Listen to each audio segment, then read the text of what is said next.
सबसे पहले मैं समझ रहता हूँ कि आने वाले 15 दिन के लिए गुरुजी लाल हमारे जल्लावर साहब हमारे प्रभारी मौजूद है, हमारे कृषि प्रेसिडेंट जी मौजूद है, हमारे मंत्री में साथी हैं, हमारे तीनों सेक्रेटरी मौजूद हैं और हम लोग जो कल ऐतिहासिक काम हुआ है इसको मैं समझता हूँ कि जब ज़्यादा सोचे तो मीडिया वाले हमारे मंत्रिमंडल के साथ मायने क्या जब नरेगा लागू किया गया था काम हुआ है जिसको मैं समझता हूँ कि सब ज़्यादा समझ सकता हूँ तो मीडिया वाले साहित्यकार पत्रकार समझ सकते हैं इसके मायने क्या है। जब नरेगा लागू किया गया था तो लोग समझ नहीं पाए थे। जब महात्मा गांधी नरेगा लागू किया था यूपीए गवर्नमेंट वक्त में डॉक्टर मनमोहन सिंह जी ने और सोनिया जी ने आरटीआई और फूड सिक्योरिटी एक्ट पर नरेगा जो था अब देश को मालूम पड़ा है, जिसके लिए प्रधानमंत्री जी ने कहा था पार्लियामेंट के अंदर, मैंने खुद ने सुना कि ये आपने जो है मां नरेगा शुरू किया है इसको मैं बंद नहीं करूंगा, इसको मैं कांग्रेस के स्मारक के रूप में रखूंगा। आप कल्पना कीजिए वही प्राइम मिनिस्टर को बार बार बढ़ाना पड़ रहा है प्रोविजन उसके लिए, स्थिति बनी है। तो कई बातें ऐसी होती है जो समझ में नहीं आती अच्छे लोगों को, जो उनको भी नहीं आई थी, प्रधानमंत्री जी को भी नहीं आई थी। जैसे अभी वो मणिपुर में बोल गए। आप बताइए मुझे, पार्लियामेंट के अंदर जा रहे हैं, 77 दिन हो गए, 77 डेज हो गए, उसके अंदर आपने ये सब नहीं बोला। 50 साल का मेरा अनुभव राजनीति का, अगर एक राज्य में आग लग रही हो, पूरे राज्य के अंदर आग मामूली नहीं हो, आग धधकती आग हो, उसके अंदर आपने जिस रूप में अपने को पेश किया, सुप्रीम कोर्ट के इंडिकेशन मिलते ही मेरे ख्याल सेकंडों के अंदर बात खत्म कर दी अपनी, सेकंडों के अंदर। और मुझे अफसोस है कि कहाँ मणिपुर जल रहा है, कितने लोग मारे गए हैं, 150 लोग मारे गए, 200 मारे गए, 500 मारे, किसी को नहीं मालूम है, कोई 1000 लोगों की बात कर रहा है। वहाँ का मुख्यमंत्री कह रहा है कि आप तो एक रेप घटना की बात कर रहे हो, ऐसी 100 से अधिक घटनाएं हो चुकी है मेरे राज्य के अंदर, और पता नहीं अब आगे 1000 तो उन्होंने बताई, अब तो फिगर आ रहे हैं 3-4 हज़ार FIR लॉन्च हो चुकी है। तो कहने का मतलब है कि जिस प्रकार प्रधानमंत्री ने बिहेव किया और जिस प्रकार उन्होंने दुख प्रकट किया और कहा कि राजस्थान, छत्तीसगढ़ और मणिपुर, और मुख्यमंत्री को मैं कहना चाहूँगा कि आप वहाँ पर ध्यान रखें। बताइए आप, ये प्रधानमंत्री जी ने राजस्थान के स्वाभिमान पर चोट करी है। कहाँ तो मणिपुर है जहाँ पर क्या नहीं हो रहा है, वहाँ क्या नहीं हो रहा है, और वो कहते हैं 140 करोड़ जनता को शर्मसार होना पड़ रहा है। 140 करोड़ जनता को शर्मसार नहीं होना पड़ रहा है, वो तो दुखी है आपके सरकार के कारनामों से, आपकी विफलताओं से, आपकी लापरवाही से। एक बार गृह मंत्री जाके आ गए और तीसरी कर ली, जलते रहे, मरते गए, झोपड़े जल रही है, सब कुछ जल रहा है वहाँ पर। और जो रेप और जो घटनाएं जो आप देख रहे हो क्या क्या नहीं हो रहा है, उनके बारे में आपने खाली चंद सेकंडों में अपनी बात खत्म कर दी, फॉर्मेलिटी करके। वो खुद नहीं जाते, मान लो PM में मीटिंग बुलाते, बराबर रेगुलर पता करते क्या हो रहा है, प्रोग्रेस क्या है, कंट्रोल कैसे होगा। आप कर्नाटक घूम रहे हो, राजस्थान घूम रहे हो, छत्तीसगढ़ घूम रहे हो चुनाव के अंदर।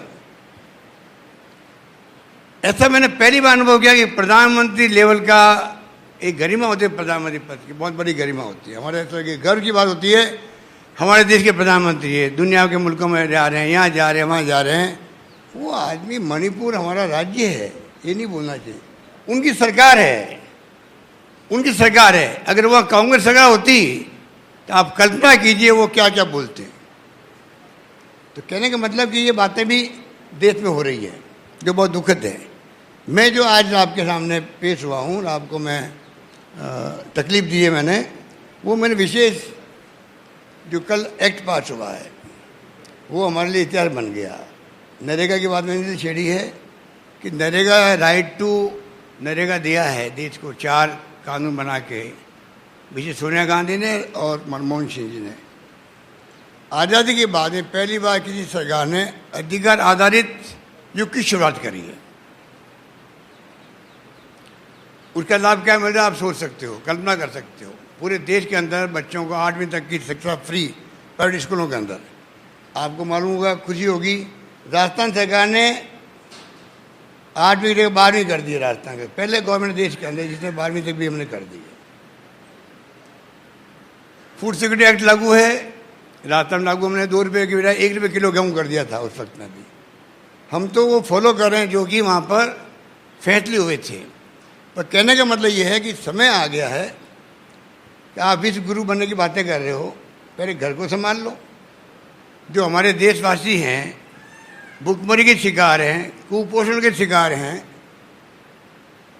उनका क्या कर रहे हो? उनके जीने का अधिकार उनको भी है। ये हमने जो कानून कल पास किया उसकी भावना भी आप समझ लो वही है कि कानून क्या कहता है, संविधान क्या कहता है। संविधान की जो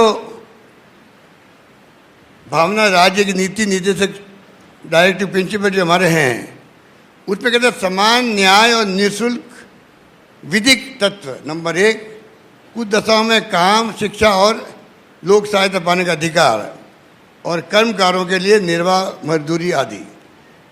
ये आप बताइए कि कॉन्स्टिट्यूशन असेंबली के अंदर महान नेताओं ने डिस्कशन किए, डॉक्टर अंबेडकर का संविधान आया।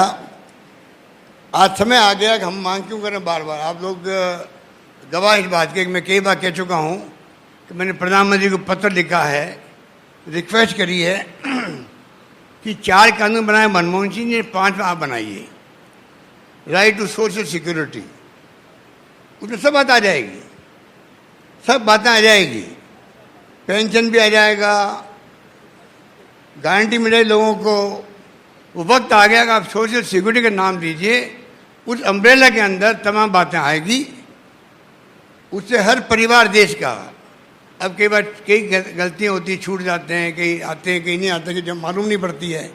कानून बन जाएगा तो इस देश के हर परिवार को सुरक्षा मिलेगी, जिस प्रकार दुनिया के मुल्कों में मिलती है। विदेश मंत्री, प्रधानमंत्री इतने मुल्कों में जाते हैं तो मुझसे ज़्यादा 1000 गुना ज्ञान ज़्यादा उनका है, उसका उनको उपयोग करना चाहिए। अपने अनुभवों का, ज्ञान का उपयोग करें वो।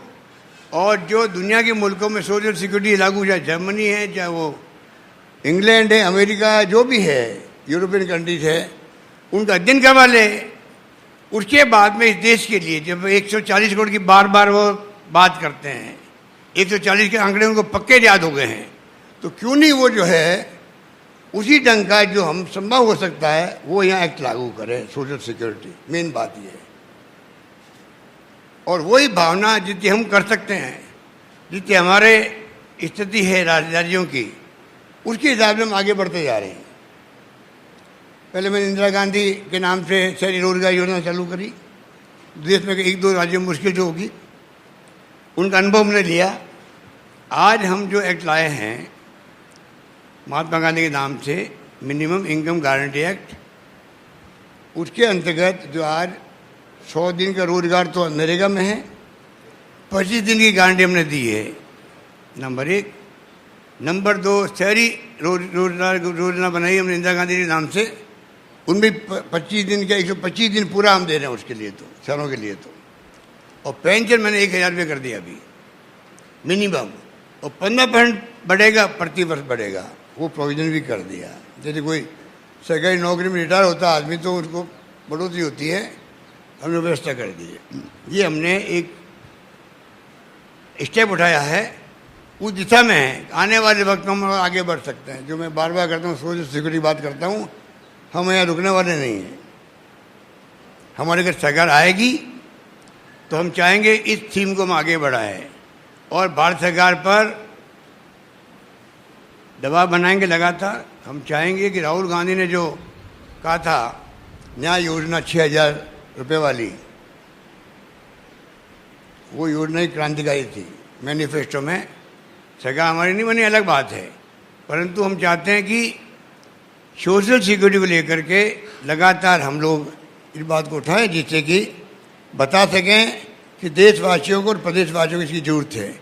आज जो जिस प्रकार से पेंशन हम दे रहे हैं, आपको शायद दुख होगा इस बात को या जानकारी होगी कई लोगों को, भारत सरकार 200 रुपये देती है पेंशन। आप बताइए, सिर्फ 200 रुपये। 20 साल से मैं देख रहा हूँ, जब मैं पहली बार मुख्यमंत्री था तब 200 रुपये थे, आज भी 200 रुपये हैं, और 300 रुपये कुछ लोगों को, 80 साल के ज़्यादा लोगों को। आप बताइए, ये सोशल सिक्योरिटी है? तो मैं चाहूँगा, वक्त आ गया है, जो कानून हमने बनाया है सोच समझ के बनाया। और आपको शायद याद होगा, आप पहले कई लोग बैठे होंगे हाउस के अंदर, एक मैंने वहाँ कोट किया था बराक ओबामा को, मैं वापस रिपीट कर देता हूँ। मिस्टर बराक ओबामा ने 14 अगस्त 2010 को कहा था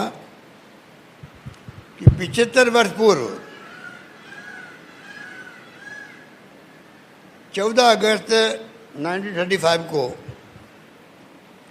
वैश्विक आर्थिक मंदी के दौर में, प्लीज़ आप ज़रा ध्यान से सुनिएगा, अब तो घर 90 साल हो गए होंगे इस बात को, मिस्टर फ्रैंकलिन रूजवेल्ट जो वहाँ के प्रेसिडेंट थे, उन्होंने 90 साल पहले कल्पना करी, जो मैं आपको कह रहा हूँ आज, कि वैश्विक आर्थिक मंदी के दौर में भी फ्रैंकलिन रूजवेल्ट ने सामाजिक सुरक्षा को, जो सोशल सिक्योरिटी बात मैं कर रहा हूँ, कानून का रूप देते हुए अमेरिका के मध्यम वर्ग के लिए आधारशिला रखी थी, जिससे यह सुनिश्चित हो सका कि वृद्धजन उम्र भर कठिन परिश्रम करने के बाद सत्सम्मान सेवानिवृत्त हो सके। इस आश्वासन को निभाना हमारी जिम्मेदारी है, जिससे हमारे बुजुर्ग, दिव्यांग और समस्त देशवासियों को सर्वदा सामाजिक सुरक्षा प्राप्त हो सके। ये अगर 80-90 साल पहले अमेरिका से मुल्क में बात हुई है, वैसे लंबा कोट इनका है, उसमें उन्होंने ये भी कहा था, अभी मैं लिख के नहीं लाया हूँ, ये कहा था हम इन शक्तियों को, जो जैसे मैं एनपीएस की बात करता हूँ ओपीएस के मुकाबले, उसने उस वक्त कहा है, इन शक्तियों को हम बाजार के डिपेंड नहीं करवा सकते हैं। वही बात जो आज मैं कहता हूँ शेयर मार्केट और आप म्यूचुअल फंड पे आधारित करो एनपीएस को, उस वक्त उसने कहा था कि हम इनको, सरकार को जो है ऐसा फंड नहीं बना सकते कि आप डिपेंड उनके ऊपर हो जाओ मार्केट पर। इस सरकार का दायित्व हम कैसे इनकी सोशल सिक्योरिटी करें। इसलिए मैं कहना चाहूँगा, कोविड के बाद में जो स्थिति बनी है और विशेष बन गई है, कोविड के बाद में जो है स्पीड बनी है, वो स्पीड जो है लोग समझ नहीं पा रहे हैं। अच्छे अच्छे पत्रकारों मित्रों का उस दौरान के अंदर एक दूसरे पत्रकार की बात क्यों करूं, आप लोग तो भुगत भोगी हो, आपके मालिकों ने तो जो आपके साथ बिताई है कोई बिता नहीं सकता। मैं मालिकों की बात करता हूं तो मालिक सोचते हूँ कि हमारे खिलाफ बोल रहा है। खिलाफ नहीं बोल रहा हूँ मैं, कई मालिकों ने ध्यान नहीं रखा, कई मालिकों ने 70,000 की 50,000 कर दिया, 50 का 30 कर दिया। कोविड खत्म हो गया है, विज्ञापन की भरमार है हर रोज अखबार के अंदर, इतने विज्ञापन आते हैं कि सरकार का विज्ञापन के लिए जगह नहीं मिलती उनको, तब भी वो 30 का 50 करने तैयार नहीं है। वो तो अलग मैटर है आपका। पर ये दुख है इस बात का कि वो सोचे कुछ भी। मैं ये मानता हूँ कोविड के बाद में स्थिति इतनी नाजुक हुई परिवारों की, स्वाभिमान के लोग हैं, बोलते नहीं हैं, मन में सोचते हैं यार क्या हो रहा है। बहुत हालत ख़राब हो गई लोगों की, कई लोगों के घरों में लोग मर गए बेचारे। हमने उन सबको नौकरी देने का तय किया है राजस्थान में। एकमात्र राजस्थान राज्य होगा मेरे ख्याल से जिसने नौकरी प्रति परिवार, जहाँ पर बच्चे ऑर्फन हो गए हैं, नौकरी हम दे रहे हैं उन लोगों को। इस प्रकार से जो हमने फैसले किए हैं, उसी ढंग से मैं चाहूँगा, ये आज एक गारंटी कानून बनाया तो उसकी कड़ी के अंदर मैं यही बातें कह रहा हूँ कि हमने जो फैसले किए 10 महंगाई शिविर लगाया हमें, ये तमाम एक सोशल सिक्योरिटी है। रेवड़ी कहने वाले खुद रेवड़ी बांट रहे हैं, मध्य प्रदेश में बांट रहे हैं, यूपी में बांट रहे हैं, उनकी परवाह नहीं कर रहे हैं। इसलिए मैं कहना चाहूँगा कि ये जो स्थिति बनी है देश के अंदर, मैं फिर कहना चाहूँगा आपको कि एंटाइटलमेंट बेस्ड जो है सोशल सिक्योरिटी मैंने बात की थी, उसी ढंग से हम आगे बढ़ना चाहते हैं और इसका बहुत बड़ा वेलकम हो रहा है लोगों के अंदर।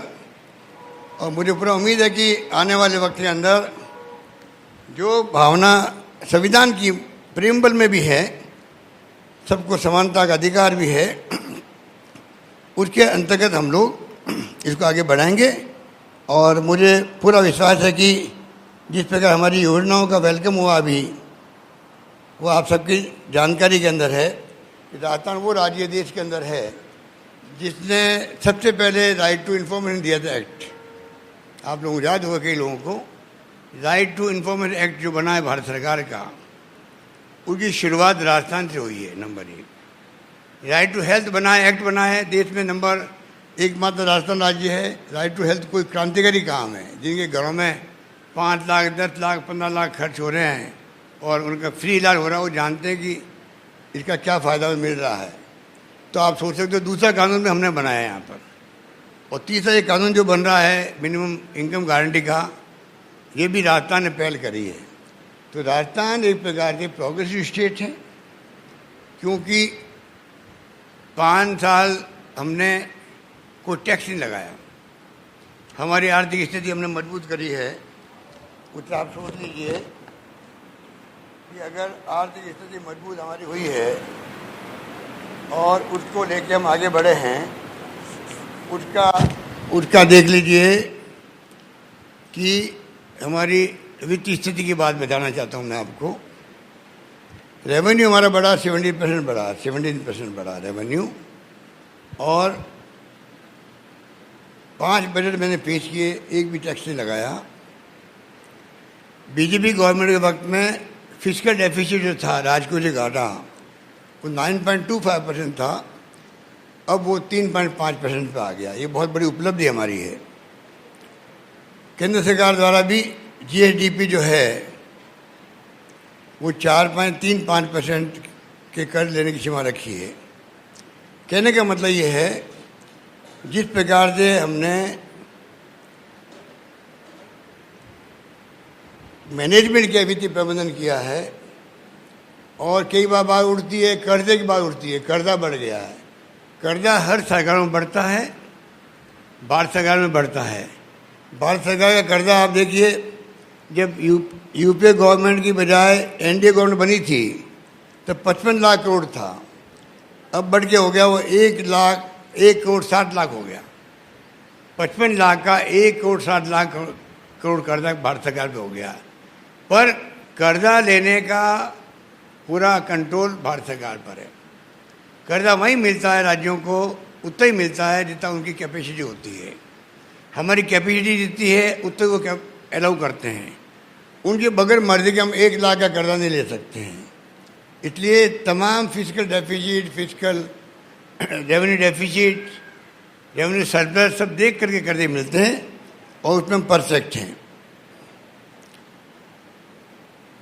राजस्थान कई पैमाने पे तो नंबर 1 राज्य हैं, पर मैं ये बातें मैं कभी और आपसे करूँगा।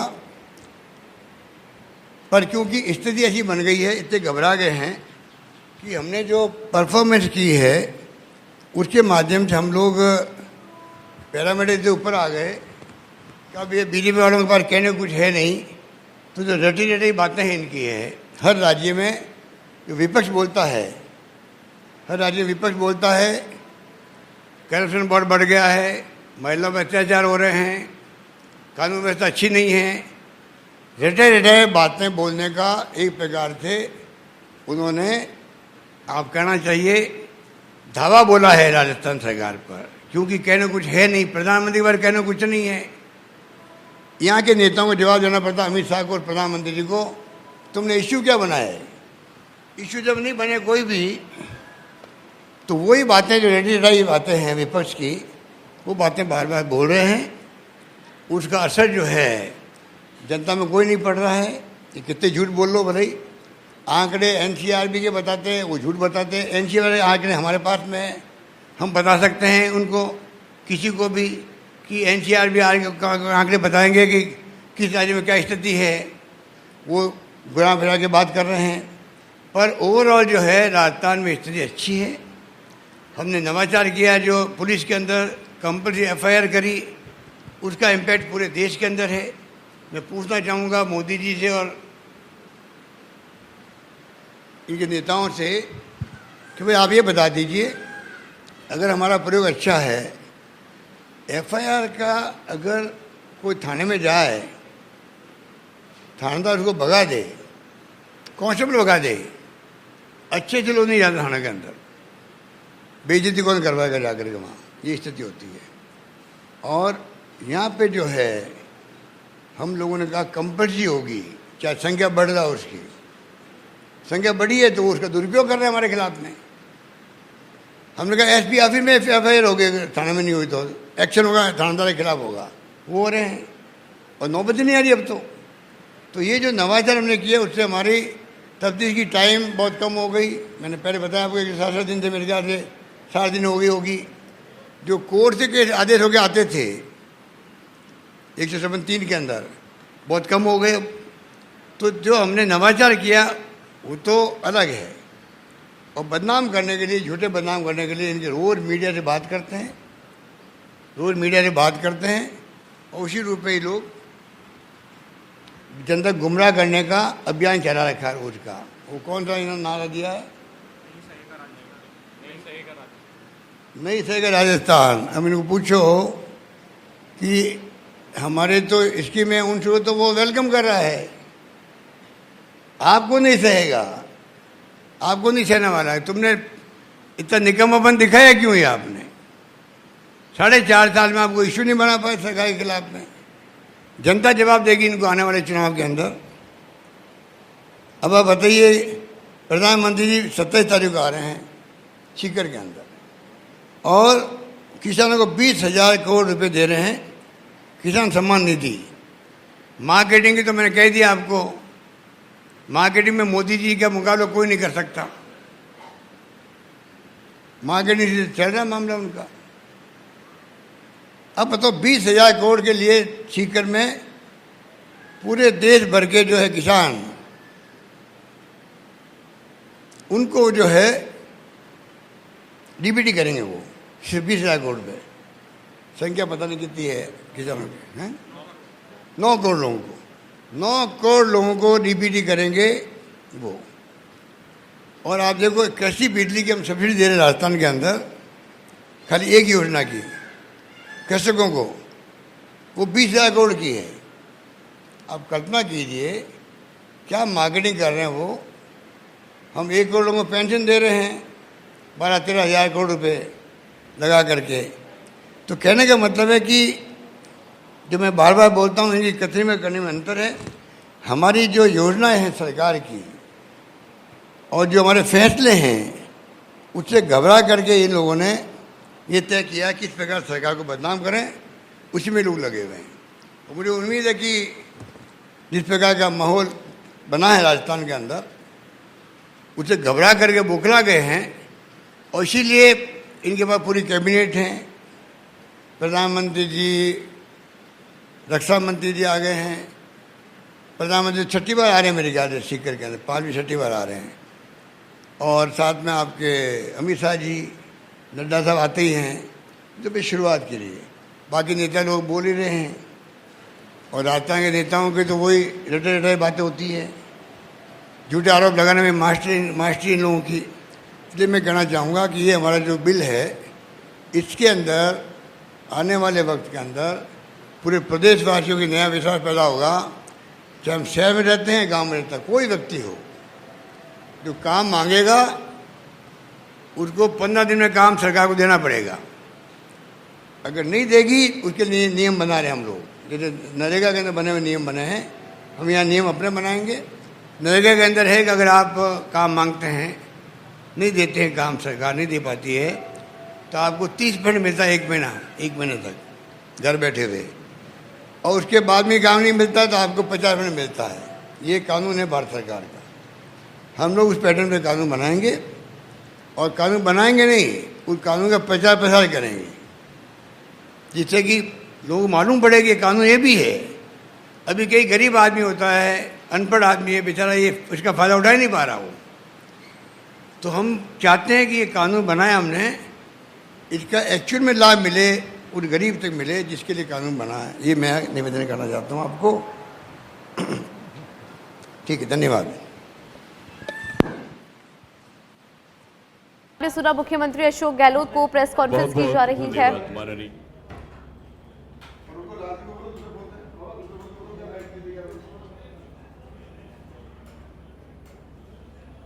आपको बता दें कि मंच पे पीसीसी चीफ गोविंद सिंह डोटासरा मौजूद हैं, साथ ही प्रभारी रंधावा मौजूद है। मणिपुर को लेकर सीएम अशोक गहलोत ने केंद्र सरकार पर जमकर निशाना साधा, मणिपुर सरकार पर जमकर निशाना साधा।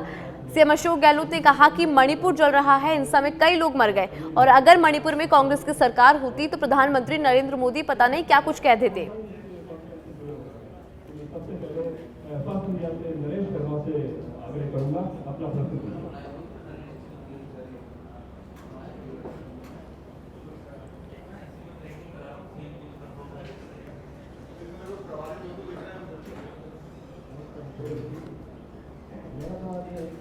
आपको बता दें कि मुख्यमंत्री अशोक गहलोत ने बताया कि उनके कार्यकाल में वो 5 बजट लेके आए और उसमें कोई भी टैक्स नहीं लगाया। साथ ही मुख्यमंत्री अशोक गहलोत ने कहा कि राजस्थान के अंदर पिछले सालों में 17% रेवेन्यू जनरेट हुआ है, 17% रेवेन्यू में बढ़ावा हुआ है।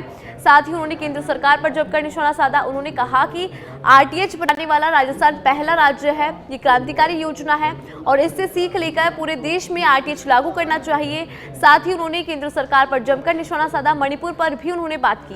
आपको बता दें कि मुख्यमंत्री अशोक गहलोत ने 6 लाख बच्चों को ये भी यूनिक योजना और उसमें 6 लाख बच्चे जो बेचारे अनाथ हैं या दिव्यांग हैं उनको पालना सरकार द्वारा अपने 1000-1500 कर दिए 2000 6 लाख बच्चों को ये भी यूनिक योजना है और उसमें 6 लाख बच्चे जो बेचारे अनाथ हैं या तकलीफ में हैं, दिव्यांग हैं, उनको पालना सरकार द्वारा। अब तो मैंने 1000-1500 कर दिए हैं, प्रति माह 2500 तक भी है। ये बहुत यूनिक योजना है। मैं कई बार कहता हूँ वो 6 लाख बच्चे अगर नहीं पलते माँ बाप दादा दादी के पास में या और काका काकी के पास में या और कहीं पर, तो उनमें कितने लोग पता नहीं क्या किस दिशा में जाते हैं, जो दिशा एंटी सोशल होती। तो कितना बड़ा काम राजस्थान सरकार कर रही है 6 लाख बच्चों को डेयरी बनकर। जैसे अभी आपने कहा, अब मेरे दिमाग में आ रहा है कि हो सकता है अगली बार सरकार हमारी आए, हम इसको भी गारंटी एक्ट में डाल दें। नहीं, इनकम एक कानून बनाया हमने, मिनिमम इनकम गारंटी, इसमें उसको डाल दें। अभी वो प्रशासनिक आदेश से है, उसमें और इसमें फ़र्क है।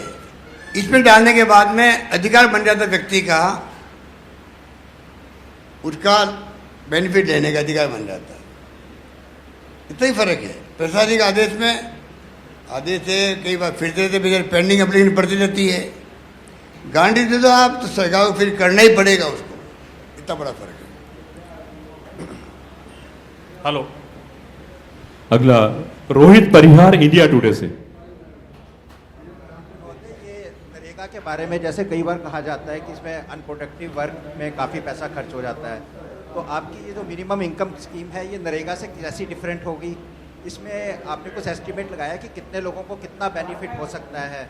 और सबसे इम्पोर्टेंट, जैसे आपने थोड़ा रेफरेंस किया, इसके लिए पैसा कहाँ से आएगा? देखिए, पैसा कहाँ से आएगा? देखिए, भारत सरकार भी कई बार इसको बढ़ाती है, कई बार कम करती है, ठीक है ना। कोविड के अंदर कुछ बढ़ाया मजबूरी के अंदर, पर जब गारंटी सरकार ने दी है गारंटी, तो गारंटी का मतलब है आपको फिर उनको मजदूर लगाना भी है और पेमेंट भी करना है। तो गारंटी हमने इसलिए दी कि हमारे पैरामीटर शानदार है, वित्तीय पेमेंट शानदार है और हमने प्रयोग किया इसका शहरी योजना का भी। कामयाब हम हुए तो 25 दिन बढ़ा दिए। इनमें जो शहरी जाति वाले लोग हैं, कथोड़ी जाति लोग हैं और दिव्यांग है गाँव के अंदर, उनको हम 200 दिन का रोजगार दे रहे हैं इसी में, नरेगा के अंदर भी। उसकी गारंटी मिल जाएगी इनको। हमारे साथ इस प्रेस कॉन्फ्रेंस में ऑनलाइन जुड़े हुए हैं दिल्ली से इंडियन एक्सप्रेस से उदित मिश्रा। मैं सनी जी से आग्रह करूंगा उदित मिश्रा से संपर्क कराएं।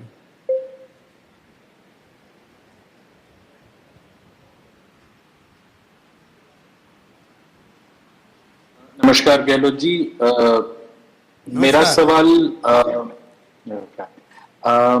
मेरा सवाल इस बात पे था कि ये पूरी जो प्रक्रिया है जिसमें सरकार उन लोगों को मदद दे रही है जिनके पास आय की कमी हो या रोजगार की कमी हो, तो क्या इसको इस ढंग से भी देखना चाहिए? जैसा मतलब एक ढंग तो ये ठीक है, अच्छा है कि सरकार मदद कर रही है, लेकिन क्या ये भी दिखाता है कि अर्थव्यवस्था की कमजोरी है ओवरऑल, कि वो उतने रोजगार नहीं बना पा रही या उतनी आय लोगों की नहीं बढ़ रही कि सरकार को आगे से आगे जाके इतनी मदद करनी पड़ रही है?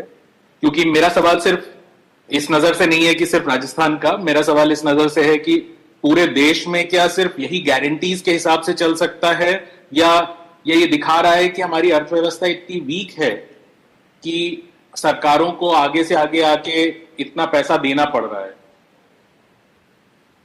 नहीं, देखिए, तो देश के सामने चुनौती ही तो है। देश के सामने चुनौती है। जो राहुल गांधी की यात्रा थी, भारत जोड़ो यात्रा, उस पर उन्होंने कहा महंगाई के साथ में बेरोजगारी, नॉन वायलेंस और अमीर गरीब के बीच में खाई बढ़ती जा रही है। तो ये भारत सरकार को सोचने वाली बातें भी हैं कि कैसे गरीब अमीर के बीच में खाई बढ़ती जा रही है, उसको कैसे ठीक करें, इकोनॉमी को कैसे मजबूत करें। पर अगर संविधान में लिखा हुआ है, मानवीय दृष्टिकोण है, तो सुनिश्चित करना पड़ेगा कि इस देश के हर परिवार को सुरक्षा मिले, सोशल सिक्योरिटी मिले। बेरोजगारी तो बहुत बड़ी चुनौती है देश के सामने, उसको भारत सरकार जितना लेना चाहिए सीरियसली ले नहीं रही है। मोदी जी ने कहा था 2 करोड़ नौकरियां देंगे प्रति वर्ष, आज वो 40,000 नौकरियों का आज 10:30 बजे मेरे ख्याल से हुआ प्रोग्राम। अभी 40,000 50,000 नौकरियों के लिए वो खुद बैठ के अपॉइंटमेंट लेटर दे रहे हैं। आज सुबह इनकी वीसी थी मेरे ख्याल से, जिसमें ठीक है 40,000 के आसपास थे मेरे ख्याल से, 80,000 नौकरियां लगी पूरे देश के अंदर। उनका वो खुद ही बैठ करके अपॉइंटमेंट लेटर दे रहे हैं, जारी कर रहे हैं वीसी से। राजस्थान से हुआ उसका प्रोग्राम, यहाँ भी हुआ है। तो आप सोच सकते हैं बड़ी चुनौती है। पर मेरा उद्देश्य जो मेरा कहना था, सोशल सिक्योरिटी देश के लिए लागू होना आवश्यक है, ये मेरा मानना है। ये हमारा छोटा प्रयास है, तो इसे और आगे बढ़ना पड़ेगा। धन्यवाद। बाय।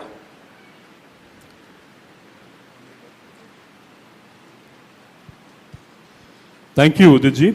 और अब आगे ऑनलाइन जुड़े हैं हमसे द हिंदू न्यूज़पेपर से शोभना नायर मैम। शोभना नायर जी द हिंदू से अपना प्रश्न कहें।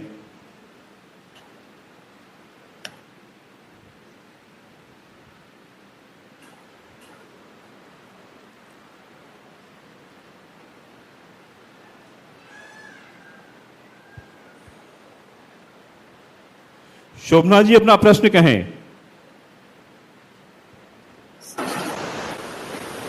Sorry, I didn't hear the question first. नमस्कार। हाँ, बोलिए शोभना जी। जी, सबका सिर्फ एक ही सवाल है कि आप लोग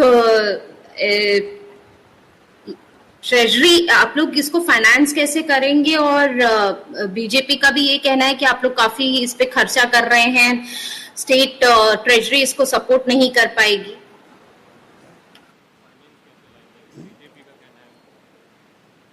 देखिए, बीजेपी वाले तो मुझे 5 साल यही कह रहे हैं, राजस्थान के अंदर बजट पेश कर दिया है, पैसा कहाँ से आएगा? बजट पे वो जो प्रतिक्रिया देते हैं तो ये कहते हैं कि साहब बजट पेश हो गया है, उनके पास कहने को कुछ होता नहीं आलोचना करने के लिए, तो इसके लिए पैसा कहाँ से आएगा? तो हमने कहा जादू से आएगा, मैजिक से आएगा।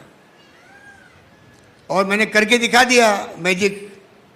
आप देखिएगा कि पहली बार मैं सुन रहा हूँ, हमारे एमएलए हैं या जनप्रतिनिधि हैं, वो कहते थे ऐसा तो कभी हो ही नहीं कि जो घोषणा हुई बजट में वो घोषणा हमारे यहाँ लागू हो रही है। पानी हो, बिजली हो, कॉलेज खोलना हो, तहसील खोलना हो, एसडी ऑफिस खोलना हो, ये पहली बार हो रहा है राजस्थान के अंदर। तो मैनेजमेंट हम लोग कर रहे हैं अच्छा, और इसलिए मैंने कहा रेवेन्यू हमारी बढ़ती जा रही है और बढ़ाएंगे हम इसको।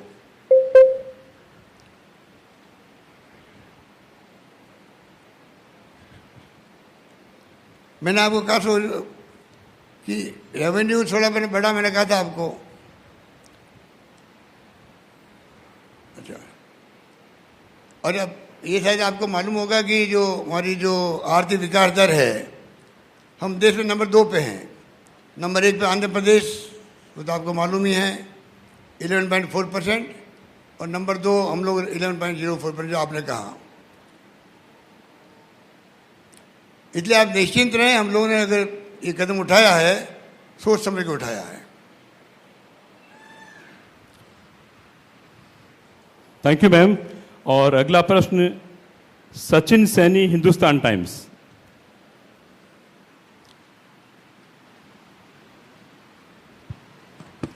सचिन सैनी, हिंदुस्तान टाइम्स।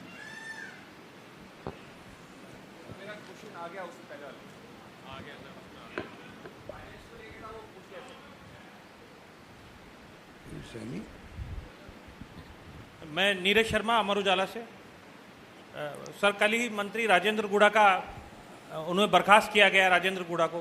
क्या कारण रहे? लगातार सरकार को घेरते आ रहे थे वो। एक सभा के अंदर उन्होंने यहाँ तक कह दिया कि सबसे भ्रष्ट सरकार जो है वो हमारी सरकार है, और कल उन्होंने विधानसभा के अंदर सरकार को बैकफुट पर ला दिया। ये हमारी पार्टी का अंदरूनी मामला है, और इस पे हम लोग अपने हिसाब से चर्चा करते हैं। अभी प्रेस कॉन्फ्रेंस हो रही है, मुख्य मुद्दा है Mahatma Gandhi minimum income guarantee act. अगला श्याम सुंदर शर्मा, वरिष्ठ पत्रकार।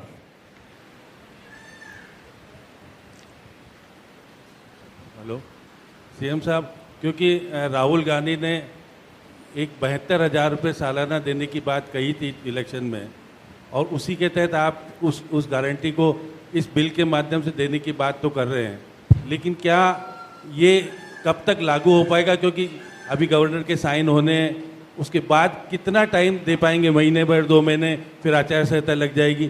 तो क्या संदेश जाने वाला है? प्रधानमंत्री के मंच पे आप बार बार कहते हैं, आपने तो करके दिखा दिया, अब फिर भी मंच शेयर करके कहेंगे आप हमारा वाला कानून भी लागू कर दो। आपका अच्छा क्वेश्चन है। मैं कहना चाहूँगा कि ये जो हमने एक्ट बनाया है और हम चाहेंगे 15 अगस्त तक जो है इसके नियम बनने पड़ेंगे। वो गवर्नर साहब के आदेश के साइन होकर आएगा तभी कानून बनेगा, परंतु हम कोशिश कर रहे हैं इसके नियम कायदे जो हैं वो भी हम 15 अगस्त तक बना दें, जिससे कि जल्दी लागू हो सके।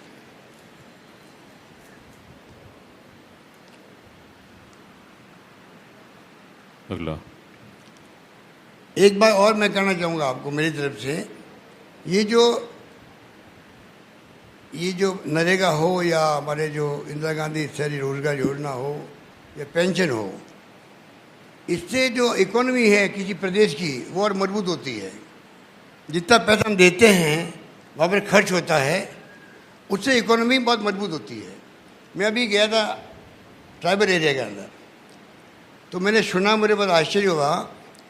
ट्राइबल एरिया के अंदर जब से नरेगा आने के बाद में, उसके पहले जो जनरल कास्ट के लोग थे, व्यापारी थे, दुकानदार थे, जो भी थे, वो भी वहाँ को ज़्यादा पैसे वाले नहीं थे, तकलीफ में थे वो भी, क्योंकि आदिवासी वाले पैसा कहाँ होता है? दुकानें खोलो, कुछ भी करो, पर पैसा तो अगर चलेगी नहीं दुकान तो क्या पैसा कमाएंगे? उनकी माली हालत भी ठीक नहीं थी।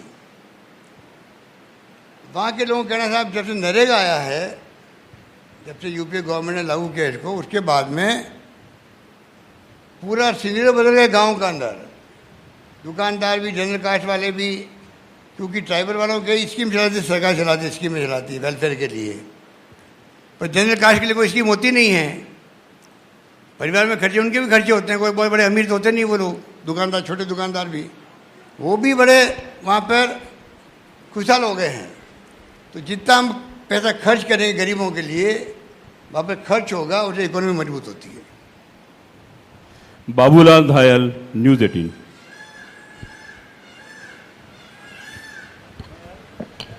मुख्यमंत्री जी, आप कह रहे हैं कि पॉजिटिव एटमॉस्फेयर है, तो फिर एक बर्थ भी खाली हो गया आपके यहाँ, मंत्री का पद भी खाली है, तो अब सरकार जब इतना ही बेहतर कर रही है तो क्या आने वाले दिनों में कुछ नए मंत्री और बनाए जा सकते हैं, विधानसभा में भी उपाध्यक्ष बनाया जा सकता है, या चर्चाएं चल रही कोई डिप्टी सीएम भी हो सकता है। तो इस बारे में जनता जरूर जानना चाहती है प्रदेश की। आज आपने सुझाव दिया, मैं इसको दिखवाता हूँ। हमारे बीच आउटलुक अखबार नई दिल्ली से आए हुए हैं अभिषेक उपाध्याय, वो अपना प्रश्न करेंगे। सर, मेरा सवाल ये है कि जब गारंटी आप देते हैं, स्टेट की तरफ से जब गारंटी देते हैं, तो उसको इंश्योर करने का कोई एक बेसिस होता है, आधार होता है, और इतने बड़े राज्य में जनगणना हमारे पास नहीं है। 2011 के आंकड़े हैं हमारे पास, तो जो भी सोशियो इकोनॉमिक इंडेक्स है वो 12 साल पुराना है। तो इसको ओवरकम करने का तरीका क्या है? क्योंकि सेंसस तो केंद्र सरकार तय करेगी, तो क्या कोई सोशल सिक्योरिटी कार्ड बनाएंगे, कोई अपना सेंसस करवाएंगे, मतलब इसका प्रणाली क्या होगा इसका? ये देखिए, वैसे तो हम भारत सरकार से मांग कर ही रहे हैं, जो हमारे रायपुर के कांग्रेस अधिवेशन के अंदर ही मांग हुई थी, जातिगत जनगणना शुरू हो, पर सेंसर की जगह सेंसस है। भारत सरकार को चाहिए कि आप डिले क्यों कर रहे हो, बार बार सेंसस करवाना चाहिए आपको, नंबर 1। नंबर 2, आप कह रहे हो कि आप इनको कैसे अंदाज करेंगे कितनी प्रॉब्लम हो गई है। तो आप जानते हैं कि भारत सरकार के फॉर्मूले तो हैं, NSSO के फॉर्मूले होते हैं कि आप जब कभी स्कीम बनाते हैं, नई स्कीम बनाते हैं, तो पिछली जनगणना से आगे जनगणना में कितने साल बीत गए हैं, एक सेट फॉर्मूला भारत सरकार का होता है, उसके अंतर्गत अंदाज कर लेते हैं, अंदाज ही काम चलता है। पर मैं इतना कह सकता हूँ आपको, गारंटी दी है तो इनको सुनिश्चित करने के लिए दी है कि सबको रोजगार मिलेगा, और सबको रोजगार मिलेगा। और उसी ढंग से जो हमने कार्ड बनवाए, अभी हम जनाधार कार्ड बनवाए हैं। हम लोग महिला सशक्तिकरण के लिए 1 करोड़ 35 लाख महिलाओं को स्मार्टफोन बांटने जा रहे हैं, और 1 करोड़ 93 लाख परिवार है राजस्थान में करीब करीब। उसमें से आपको आश्चर्य होगा, खुशी होगी, अभी लगभग 1 करोड़ 65 लाख तक पहुंच गए हैं परिवार तक, जो हमें आके उन्होंने कार्ड लिए, हमारे गारंटी कार्ड 10 कार्ड। 25 लाख का बीमा कोई मामूली बात तो नहीं है। प्रधानमंत्री जी ने, मैंने खुद ने देखा कि बहुत बड़ा एक बोर्ड दिखा रहे हैं, खुद हाथ में पकड़ करके, देखो 5 लाख का बीमा दे रहा हूँ भाइयों में आपको, भाइयों और बहनों, वो 5 लाख का बीमा दे रहा हूँ मैं आपको। और यहाँ आके वो लॉन्च करने वाले थे बीकानेर के अंदर, मालूम पड़ा राजस्थान 25 लाख का बीमा है। तो यहाँ के नेताओं ने कहा साहब ये उल्टा हो जाएगा हमारे लिए, तो वो फिर प्रोग्राम कैंसिल किया यहाँ पे। तो आप बिल्कुल ठीक कह रहे हैं, आबादी बढ़ती, उसके हिसाब से जनगणना करके, अंदाज करके फिर स्कीम बनाई हमने। अगला प्रश्न पीयूष शर्मा, ANI।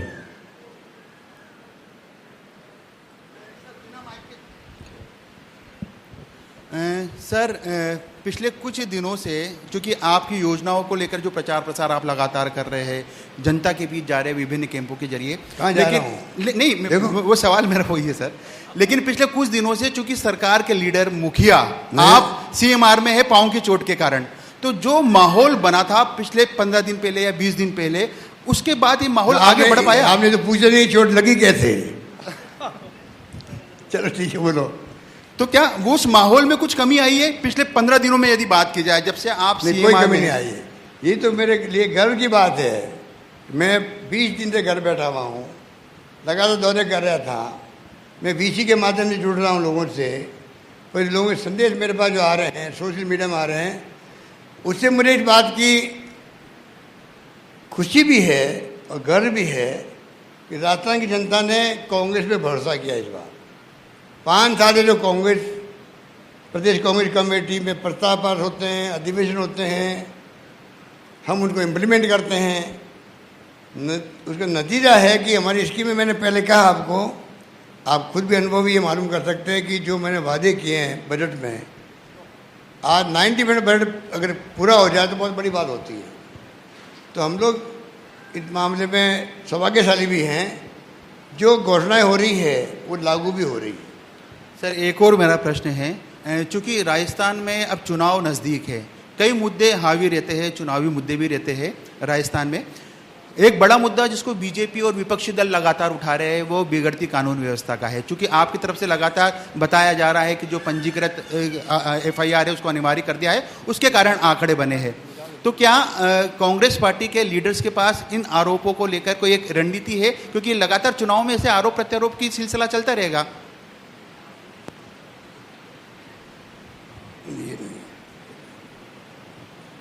देखिए, वैसे NCRB की जो है आंकड़े प्रति लाख जनसंख्या पर महिलाओं के विरुद्ध अपराधों में देश में भाजपा शासित प्रदेश जो है असम, केंद्र शासित प्रदेश दिल्ली, उड़ीसा, हरियाणा, तेलंगाना टॉप 5 पर है। ये आंकड़े मेरे नहीं, NCRB के हैं। NCRB का पहला पेज खोलोगे आप किताब का, उसमें लिखा होगा कि संख्या बढ़ी है केसेज की, उससे अंदाज नहीं लगा सकते कि वहाँ क्राइम कितना है। वो मैंने आपको शुरू में कह दिया, संख्या मैंने बढ़वाई है। मैं अपने अनुभव से कह सकता हूँ कि मेरे कोई वकील से बात कर रहा हूँ, डॉक्टर से बात कर रहा हूँ, वो जाते हुए डरते हैं थाने के अंदर। कोई छोटी मोटी घटना भी हो गई है, बेइज्जती हो गई है, नहीं जाते हैं वहाँ पर, जाएंगे बड़ी बड़ी बेइज्जती होगी। मैंने क्या किया है, तमाम थानों के अंदर स्वागत कक्ष बनवा दिए हैं, वेलकम रूम बनवाए उनके लिए। ऐसा कभी है हिंदुस्तान के अंदर? हर थाने में वेलकम रूम 1-2 थाने बचे होंगे, वहाँ स्वागत कक्ष बने हुए हैं वहाँ पर। उसके मायने ये है कि आधा तो कम से कम उनको पुलिस वालों को शर्म आने लग जाती है, संकोच होता है यार कि ये स्वागत कक्ष बना हुआ, लोग क्या सोचेंगे मैं ढंग से बात नहीं कर रहा हूँ। देखो ह्यूमन नेचर होती है। कोरोना में शानदार काम किया, कांस्टेबल ने काम अच्छा काम किया, कर्मचारी अच्छा काम किया, तो सबको साथ लेकर चलना पड़ता है। तो मेरा मानना है कि हमारी अप्रोच बिल्कुल ठीक है। अगला प्रश्न P. जॉयचेन, टाइम्स ऑफ इंडिया से।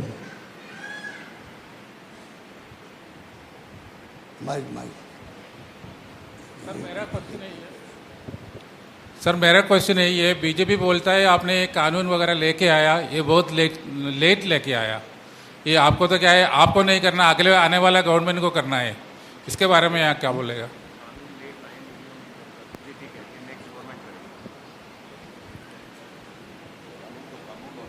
कानून तो कानून होता है, असेंबली का कानून है।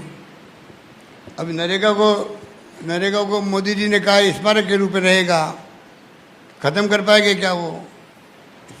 एक बात मैं कहना भूल गया जो आपने कहा था अभी पिछले क्वेश्चन में, कि देखिए ये जो माहौल ख़राब कर रहे हैं, ये इतने बौखला गए, इतने घबरा गए हैं, इनके पास कहने कुछ है नहीं। रटी रटी बात होती है विपक्षी पार्टियों की हमेशा।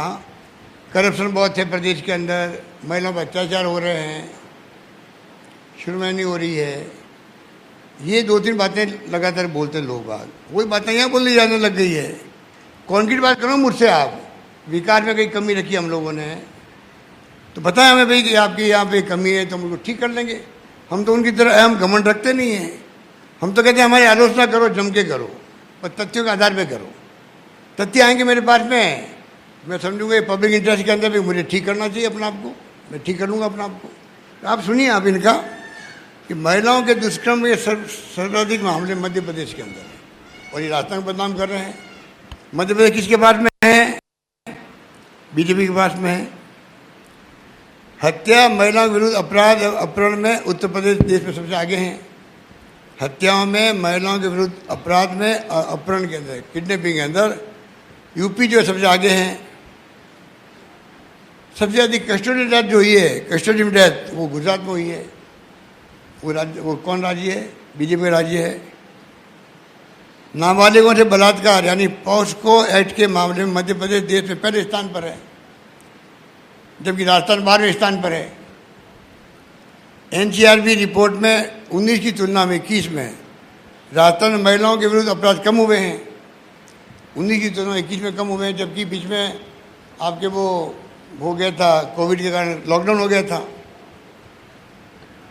जबकि भाजपा शासित राज्य में, मैं दूसरी बात कह रहा हूँ, हमने कंपल्सरी कर रखी है, तब भी मामले कम हुए हैं उनके वहाँ कंपल्सरी नहीं है, वहाँ कई रजिस्टर करते ही नहीं FIR, तब भी वहाँ सभी भरे भरे राज्य में देखिए आप, मध्य प्रदेश, हरियाणा, गुजरात, हिमाचल प्रदेश में अपराध बढ़े हैं, ये आंकड़े हैं। गुजरात में अपराधों में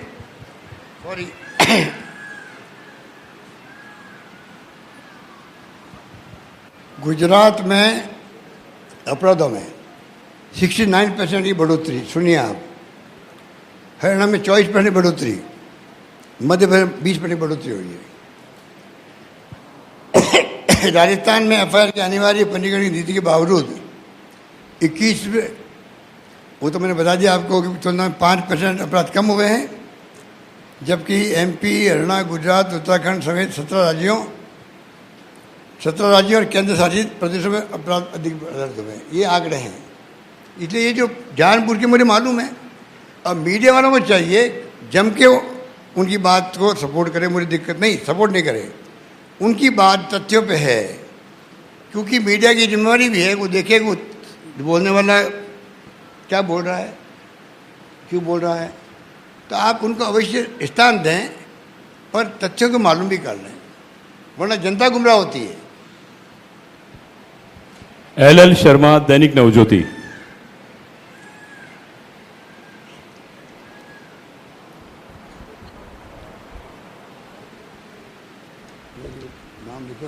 LL शर्मा। हेलो जी, सवाल जवाब तो बहुत हो गए आपकी योजनाओं को लेकर के। पहली बार जो योजना आई है गारंटी कार्ड लेके आए, वो भी हो गया। एक बात पूरा राजस्थान जानना चाहता है कि देश में ऐसा पहली बार हुआ कि किसी मुख्यमंत्री के दोनों पैरों में एक साथ चोट लगी है। किसी मुख्यमंत्री के दोनों पैरों में एक साथ चोट लगी है, ये भी देश में पहली बार हुआ। तो जरा खुलासा कर दीजिए, देश जनता जानना चाहते हैं एक साथ चोट कैसे लगी आपके। बिल्कुल अच्छा क्वेश्चन पूछा आपने। ये रिसर्च का विषय है, ये ठीक बोल रहे हैं कि डॉक्टर कह रहे हैं कि हमारी ज़िंदगी में 30 साल की सर्विस हो गई है, 28 की हो गई है, ऐसा केस नहीं आया कि दोनों अंगूठों में फ्रैक्चर हो गया हो एक साथ में।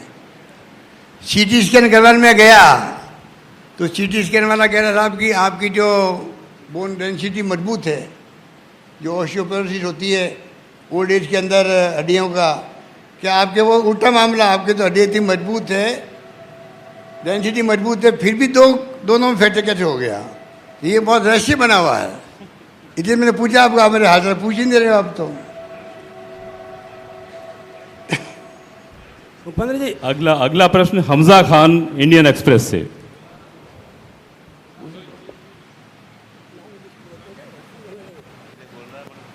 सर, सरकार काफ़ी सारे महत्वपूर्ण बिल लेकर आई है, भले ही RTH हो, मिनिमम इनकम गारंटीड बिल हो, गिग वर्कर्स के लिए हो। एक और सर, जो कानून काफ़ी लंबे समय से जो पेंडिंग है वो है जवाबदेही कानून। क्या कह रहे हैं? जवाबदेही कानून पेंडिंग है काफी। जा देगा उसको सर ना लाने की क्या वजह है? आपने स्टडी भी की थी उस पर। वो हमारे अंडर कंडीशन है, अंडर कंडीशन है वो। सर अब नहीं आएगा तो कब आएगा फिर सर? अब देखो, जब भी आप सरकार बना दोगे तो जल्दी ले आएंगे उसको फिर। नेक्स्ट डॉक्टर यश गोयल। डॉक्टर यश गोयल।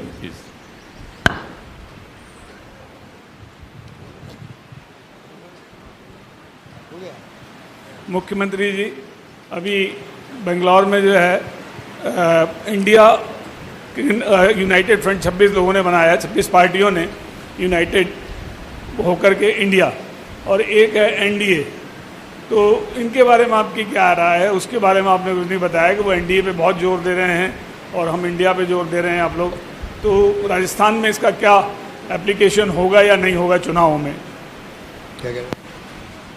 इंडिया तो इंडिया है, इंडिया जीतना है, विपक्ष का बना है। देखिए, ये तो स्वाभाविक है, बनना ही था, क्योंकि जो हालात देश के हैं, अगर गोदी मीडिया छोड़ दें, गोदी मीडिया को लेकर जो बोलते हैं तो कई लोग अच्छा नहीं लगता उन लोगों को, पर ये हकीकत है इस देश के अंदर जिस प्रकार से लोकतंत्र खतरे के अंदर है, संविधान की धज्जियां उड़ रही है,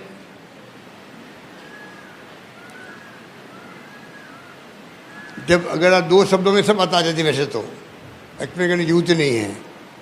तो ऐसे वक्त में आज देशवासी समझ गए कि हो क्या रहा है। आज जो ये प्राइम मिनिस्टर जी और हमारे अमित शाह जी जो भाषा काम ले रहे हैं, ये भी बोखलाई भाषा इनकी है। ये जो है जिस प्रकार बोल रहे हैं वो कॉन्फिडेंस नहीं रहा इन लोगों के अंदर बोलने का। ये राजस्थान वाले क्या बोल रहे हैं, मुख्यमंत्री अपने बेटे को बचाने के लिए या बढ़ाने के लिए प्रधानमंत्री स्तर के आदमी अगर ये कहे कि मुख्यमंत्री अपने बेटे को बढ़ाने के लिए क्या काम करे, पता नहीं क्या बोले होंगे वो, भगवान जाने। वो तो मेरा बेटा वैभव गहलोत तो आप जानते हो, मुझे कहने की जरूरत नहीं आप लोगों को। अब मुझे कोशिश करनी पड़ेगी कि मैं कभी आज तक तो उसके लिए सोचा नहीं है, आगे मैं ध्यान रखूं उसका। और अगला प्रश्न सुशांत पारीक। सर नमस्कार। सर पहला तो ये कि पूरा प्रदेश आपके स्वास्थ्य को लेकर चिंतित है, तो ये भी बता दें कि वापस अब फील्ड में आप कब आ रहे हैं सर, एक बुलेटिन आपका हेल्थ बुलेटिन भी जारी हो जाए। दूसरा सवाल ये सर कि पेपर लीक को लेकर सरकार ने कानून सख्त किया है, लेकिन आरपीएससी के सदस्यों की जो नियुक्ति है, उनका जो चयन है, उसके सिस्टम को पारदर्शी बनाने के लिए भी आवाज़ उठ रही है सर। क्या सरकार कोई विचार कर रही है उस संबंध में? देखो ये विचार तो कर रहे हैं, क्योंकि ये जो मुझे बात को कहते हुए लगता है, दुख भी होता है कि कल विपक्ष के लोग बोले थे हाउस के अंदर इसको भंग कर दो। मुझे अफसोस होता है कि आप इतने राजनीति में मंत्री रहे हो या नहीं रहे हो, जो भी है, नेता लोग ऐसी भाषा बोलते हैं, मुझे बहुत दुख होता है। ये तो इतनी नॉलेज होनी चाहिए आदमी को कि ये संविधान के अंतर्गत बॉडी बनी हुई है, कोई भंग कर नहीं सकता इसके अंदर। ये तो नॉलेज होनी चाहिए ना आदमी को। वो ऐसे सवाल उठाते हैं, उनका क्या जवाब दें बताओ। हाँ ये बात है, हम चाहते हैं कि जैसे कानून कल पास किया हम लोगों ने, ये जो उनको सजा बढ़ाने का आजीवन कारावास का, कोई मामूली बात तो नहीं है। देश में एकमात्र राजस्थान राज्य जहाँ ये कानून बना मेरे ख्याल से संभव है। तो हम हर कदम उठा रहे हैं जिससे कि पेपर लीक बीमारी नहीं हो। अब क्या होता है, जो काम हम कर रहे हैं, करीब 3 लाख से अधिक नौकरी हम दे रहे हैं, वो बात तो पीछे चली जाती है। बच्चों को गुमराह करने के लिए इनके पास है क्या सामान? इनके पास कुछ सामान है ही नहीं बीजेपी के पास में। बस सिर्फ गाली गलौज करो, झूठे आरोप लगाओ, इसके अलावा कोई नहीं है। इसलिए ऐसी बातें लेके आते हैं। इनको पूछो भाई आपने क्यों नहीं किया आज तक बात? आपके वक्त में पेपर लीक हुए थे, हमने पेपर लीक हुए तो हमने पेपर को कैंसिल किया है बंद करके, चाहे नाराज भी हुए होंगे लोग। वो क्या करते थे, पेपर लीक हो गया है छिपाते थे और नौकरी दे देते थे लोगों को। उनके वक्त में 1-2 बार कैंसिल हुए होंगे उनके। किस राज्य में? हाईकोर्ट ने कहा तब किया इन्होंने तो हाईकोर्ट ने कहा तब। हाँ हाईकोर्ट ने कहा तब उन्होंने कैंसिल किया था, हमने बगैर कहे हुए किया है। गुजरात, यूपी, कौन सा राज्य ऐसा देश के अंदर, आर्मी के अंदर, जुडिशरी के अंदर पेपर आउट हो रहे हैं? हमने यहाँ कम से कम 200 लोगों को पकड़ा है, जेलों में भेजा है। यहाँ पर जितना कड़ी कार्रवाई हमने करी है, किसी राज्य ने नहीं करी है। कल हमने आजीवन कारावास की बात कर ली। हम पूरा वो काम करेंगे जिससे कि क्रेडिबिलिटी जमी रहे। ये हम जानते हैं कि बच्चे मेहनत करते हैं, हमने उनके लिए सब कुछ जान लगा दी। बसें फ्री कर दी उन लोगों के लिए, प्राइवेट बसों के लिए हमने किराए करी, उनके लिए खाने पीने की व्यवस्था करी है।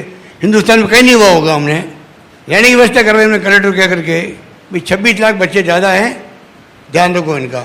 अब पेपर लीक हो गया वो बात तो छिप गई और फिर वो चल जाते। Thank you. ठीक है, एक सर, एक द वायर से सर ऑनलाइन जुड़े हुए हैं अजय आशीर्वाद। लास्ट क्वेश्चन उनका सर, अजय आशीर्वाद द वायर से ऑनलाइन। नमस्कार गहलोत जी, बस मेरा एक छोटे 2 सवाल थे। एक तरफ आप जिस तरीके से मनरेगा, राइट टू एजुकेशन या राइट टू हेल्थ जैसे कानून मजबूत कर रहे हैं, दूसरी तरफ केंद्र सरकार ये दावा करती है कि सोशल सिक्योरिटी के नाम पर वो घर से नल से जल या फिर हाउसिंग फॉर ऑल जैसे स्कीम लगा रहे हैं। तो इस दो मॉडल ऑफ वेलफेयर में आप किस तरीके से दार्शनिक तरीके से क्या डिफरेंस समझते हैं? और एक छोटा सवाल है कि मनरेगा जैसे प्रोग्राम में डिले इन पेमेंट्स बहुत बड़ी समस्या रही है, उसको दूर करने के लिए राजस्थान सरकार क्या कर रही है?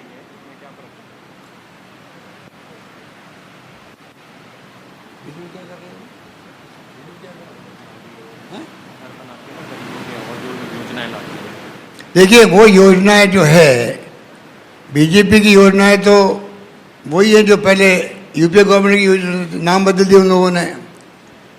एक्ट बनाने में और उन योजनाओं में फर्क है। एक्ट का मतलब आपने कानून बना के अधिकार दे दिया लोगों को, और आप खुद समझ सकते हैं कि कानून बनाना मायने रखता है, चाहे वो पार्लियामेंट में बने चाहे वो असेंबली में बने। उसी ढंग से कानून का अधिकार देगी बात देने वाली बात करें। वो बीजेपी वाले कोई योजना पैसा देकर आदेश लाते हैं तो वो अलग बात है। हम तो चाहते हैं कि धीरे धीरे पूरे देश में कानून बन जाए, पूरे मुल्क के अंदर एक समान पेंशन मिले लोगों को। मैं आपको समझा नहीं सकता, कई प्रदेश में 500 मिलते होंगे, कई के 700 मिलते हैं, कई 1000 मिलते हैं। गरीबी तो एक सी होती है। अगर कानून बनता है राइट टू सोशल सिक्योरिटी का, तो फिर खाली ये पेंशन नहीं मिलेगी। मेरा मकसद खाली पेंशन तक सीमित रखने का नहीं है उसको। फिर मेरा मकसद है राइट टू सोशल सिक्योरिटी, मतलब एक मजदूर काम करता है, बड़ी बड़ी बिल्डिंग बनती है तो खाली मशीन से नहीं बनती है, मजदूर बनाते हैं। 55 साल के बाद में मजदूर जब बूढ़े हो जाते हैं, 60 साल के बाद में वो काम नहीं कर सकते। घर में हो सकता है बेटे पोते नहीं हो संभालने वाले, उनको क्या बीतती है ऐसे परिवारों पर। तो मैंने कहा सोशल सिक्योरिटी हर परिवार की हो देश के अंदर, बड़ा कंसेप्ट है ये, और भारत सरकार को आगे आना चाहिए इस काम के लिए।